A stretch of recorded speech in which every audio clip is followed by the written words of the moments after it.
Hi, folks. Welcome to Crisco's Corner. Hi, folks. Welcome back. And those of you that are new, welcome.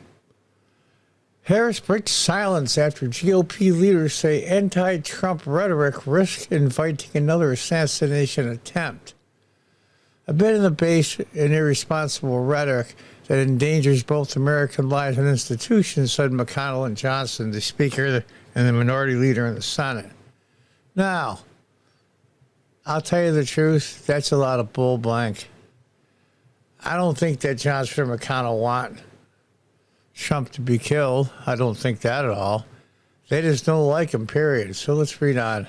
They got to do it because they got to stick up for because they're the Republican leaders. They have to stand up for it. Vice President Kamala Harris reiterated the danger and the threat Donald Trump poses to America and the fact he is unfit to serve on Friday when asked about criticism of her rhetoric by Republican leaders. Well, listen, we all must speak out against any form of political violence. We're very clear about that. Yeah, that's why she encouraged people to give money to a website that encouraged rioting and destruction of hundreds of millions, if not billions of dollars worth of property during 2020, because she hates violence. No one should be the subject of violence. How about all those people that died, that poor retired police officer? What about him that died during the rioting of the mostly peaceful BLM protests? The American people deserve to be represented with facts and truth. And the fact and truth is your truth, which is the same as a lie, is that some of the people closest to Donald Trump when he was president, generals, including most recently John Kelly, a four-star Marine general. Don't tell me any of those guys aren't political, because that's a lie. She was getting a lot of criticism for saying Donald Trump was a fascist. It was like Hitler, out of her own mouth, her own opinion. So now all she's doing is she's just deflecting it. I'm telling somebody else to say it, and they say it, and they say, see, it wasn't me. That's ridiculous. It's crazy. Her campaign was initially silent following a call from Republican congressional leaders for her to stop using dangerous rhetoric, such as referring to Trump as a fascist. Now, Democrats are excellent, especially at the higher levels, of taking definitions to things and changing them to fit their narrative. It was Benito Mussolini, I believe, I'm doing this from memory, that coined the phrase fascist and what its definition was. Fascism is when government and corporation merge. Corporations and governments merge. That's fascism. That was his definition because he invented it. So let's tell the truth here. Just like they changed to, you can't have felons. It's got to be court system involved people or something. They always have some different way of phrasing it to make the meaning look different. They're very, very, very good at that. Republicans aren't. So when she says something, I'm not even sure what definition she's using. The Democratic dictionary would be 10 times as thick as the English language dictionary because of different definitions they have. House Speaker Mike Johnson and Minority Leader McConnell released a relatively rare joint statement. Yeah, it's rare, demanding Harris cease using such rhetoric and reminding them of the two assassination attempts on Trump. Now let's listen to Kamala Harris at a town hall meeting just recently on CNN. Today, you quoted General Kelly, who said that Trump repeatedly praised Hitler. Yeah. 13 days to go. What do you say to those voters to convince them? Because some of them are in this room. Sure, and I thank you all for taking the time to be here. And you could be doing a number of other things with your time. So this really is proof that we love our country. People are engaged, Anderson, and really want to talk about the issues. And so the issue that you raise, yes, I do believe that Donald Trump is unstable, increasingly unstable, and unfit to serve. And I don't necessarily think that everyone has heard what you and I have heard repeatedly, which is the people who know Donald Trump best, the people who worked with him in the White House, in the Situation Room, in the Oval Office, all Republicans, by the way, who served in his administration, his former chief of staff, his former secretaries of defense, and his vice president have all called him unfit, and dangerous. They have said explicitly he has contempt for the Constitution of the United States. They have said he should never again serve as president of the United States. Things, and they don't buy it, or even if they do, they're still going to vote for Donald Trump. He's arguably more popular now than ever. You have 13 days to go. What do you say to those voters to convince them? Because some of them are in this room. Sure, and I thank you all for taking the time to be here. And you could be doing a number of other things with your time. So this really is proof that we love our country. People are engaged, Anderson, and really want to talk about the issues. And so the issue that you raise, yes, I do believe that Donald Trump is unstable, increasingly unstable, and unfit to serve. And I don't necessarily think that everyone has heard what you and I have heard repeatedly, which is the people who know Donald Trump best, the people who worked with him in the White House, in the Situation Room, in the Oval Office, all Republicans, by the way, who served in his administration, his former chief of staff, his national security advisor, former secretaries of defense, and his vice president have all called him unfit and dangerous. They have said explicitly he has contempt for the Constitution of the United States. They have said he should never again serve as president of the United States. We know that is why Mike Pence is not running with him again, why the job was empty.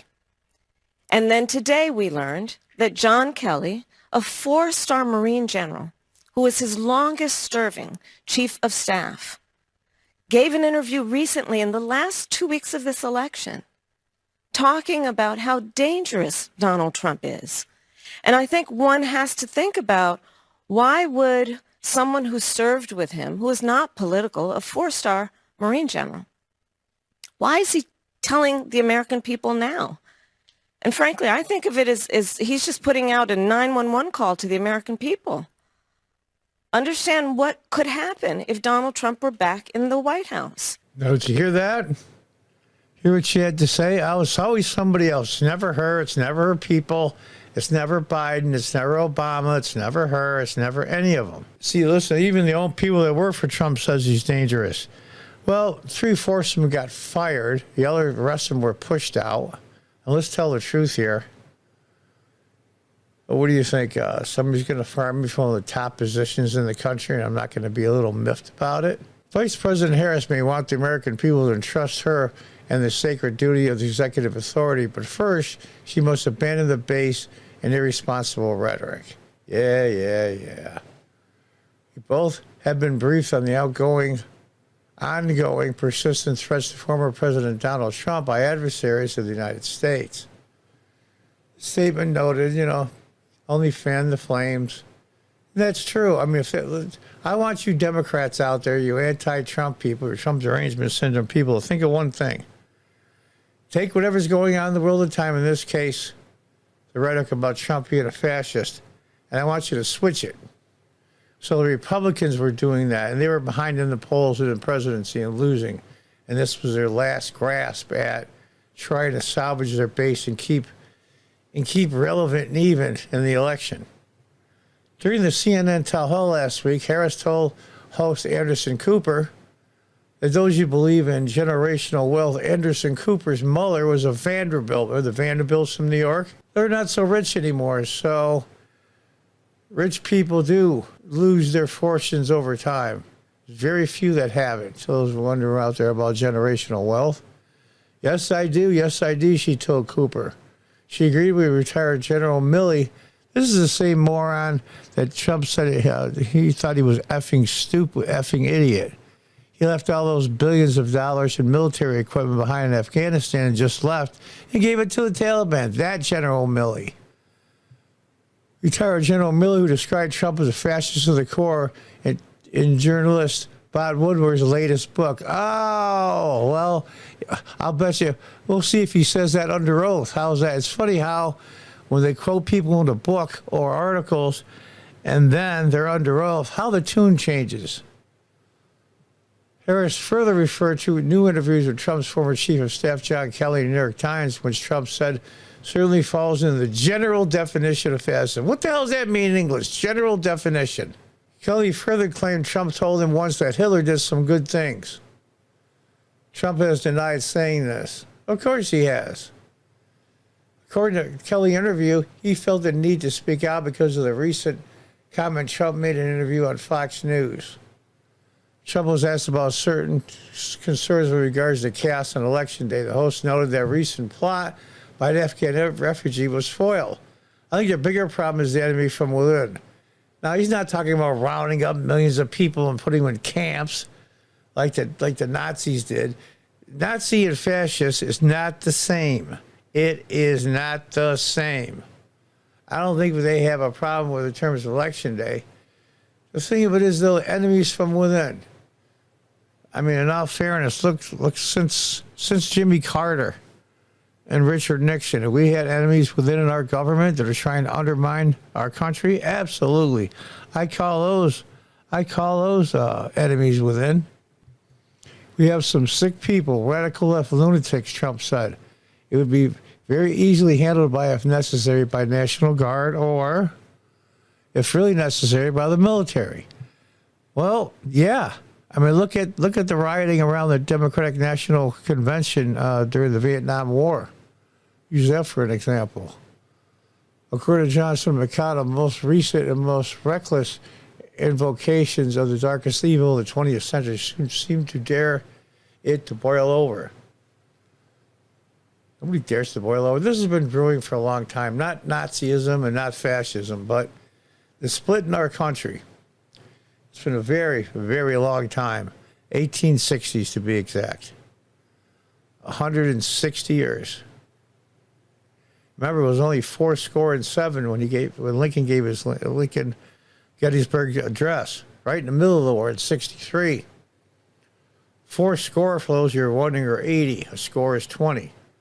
So it was 87 years ago. Well, it's been 160 years since the last Civil War. Am I advocating to say there's going to be a military civil war? Of course not. Our country has evolved too much for that. Maybe regional conflicts, but no, not really. This is going to be a ideological, political civil war. And the Democrats know that, and that's why they're so desperate. So that way she can say, see, it wasn't me. It was General Milley, it was Kelly, it was this person, it was Pence, it was that person. So those of you that are criticizing me for having strong rhetoric against the president who had 2 assassination attempts, you're pointing to the wrong person. I'm not guilty. They said it, not me. And they used to work for the guy. And that's the tactic. And that's what they're going to use right up to the very end. Right now, there's 10 days left? Well, that's what they're going to do. I got to say about the Democrats, they are slipperier than hell. How in the hell could they get somebody as dumb and as left as Kamala Harris to be their nominee over a person that was president for already 4 years, an incredibly successful businessman that drove our economy straight up over Kamala Harris? How could they take Harris? It's a mystery to me. I was going to say, how do they pick her? Well, the fact of the matter is, they didn't. The Democrats didn't pick her. They were told that's who they were going to pick. That's how she got in. Let's tell the truth here. When Biden dropped out through their pressure, mostly Pelosi, I would think. Chuck Schumer might have had that. He's my senator. I don't say that with any pride. Said, you're out, Joe. We're picking Kamala. And all the Democratic people that voted in the primaries, 14 million plus of them, said, oh, okay, not a problem. Well, if you want to be sheep, be sheep. Don't bitch about it now. You had a chance for an open primary. Yeah, the time was short. I get it. Just makes it harder. Nothing worthwhile is easy. What do you guys think? Until the next time, God bless, goodbye, and good luck.